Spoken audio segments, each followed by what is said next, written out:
Hi, I'm Andy Powers, and in this video we're going to talk about the importance of the shake pitch and how it can get you back into the count when you've gotten behind on a hitter. I'll see you in a second.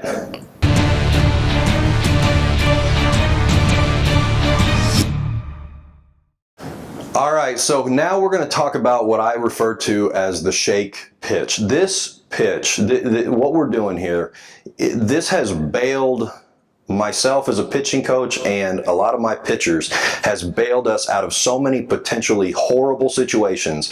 It's not even funny. And I want to so we're going to kind of lay out the framework of how to do this. Whether you as the coach, if that's who's watching this, whether it's you that calls the pitches or your catcher calls the game, it doesn't really matter as long as we understand the concept of the shake. Now, whatever your signs are, you figure it out. For me, when I did the shake pitch, we just called it like this. We just kind of did the bullhorns and we just went down. And that was the indicator that we wanted the shake. So what is the shake? Well, we would call a shake when we were behind in the count. So that meant we were, 1-0, 2-0, 2-1, 3-0, 3-1, and maybe even 3-2, depending on it. But I also wouldn't call this all the time. You have to pick your moments when you're going to call it, because if you do it all the time, eventually smart hitters and other teams will figure it out, and then they'll be able to adjust.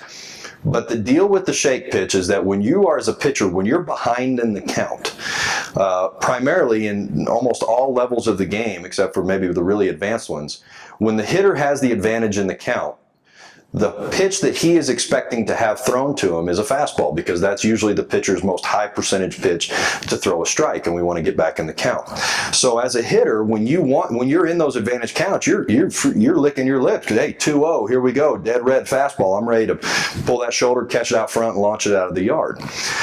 And so when we would throw the shake in there, we messed with the hitter's brain and we threw his timing off. And here's how we did it. We would call and run into that situation where we needed to, get a cheap out, if you will, and get back into the count. We would run the shake. The key to the shake is that as the catcher is giving it to the pitcher, the hitter needs to see the pitcher shake his head no. So as a hitter, you're sitting there sitting dead red. I'm ready. Here we go. Fastball. Wait a minute. He just shook no. Okay. He's throwing off speed. Here we go.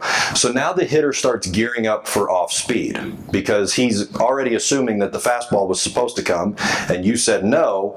Okay. Here we go. Off speed. And then what we did as a pitcher is we threw the fastball.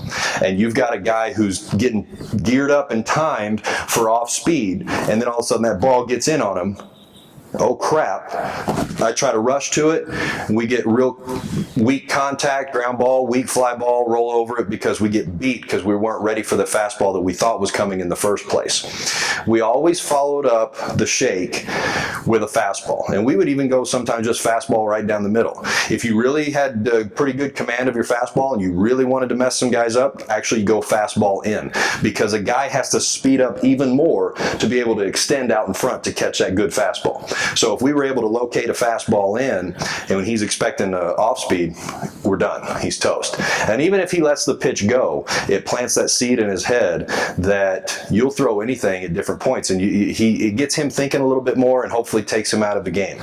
The shake pitch, like I said, has saved us so many times in situations where we had to get back into the count, or we were just looking to get a real cheap at bat off that guy in a critical situation, by giving him the fastball he's wanting, but presenting it to think he's wanting that an off speed's coming instead. So I definitely would incorporate the shake into your arsenal of what you do, and I'll see you down the road.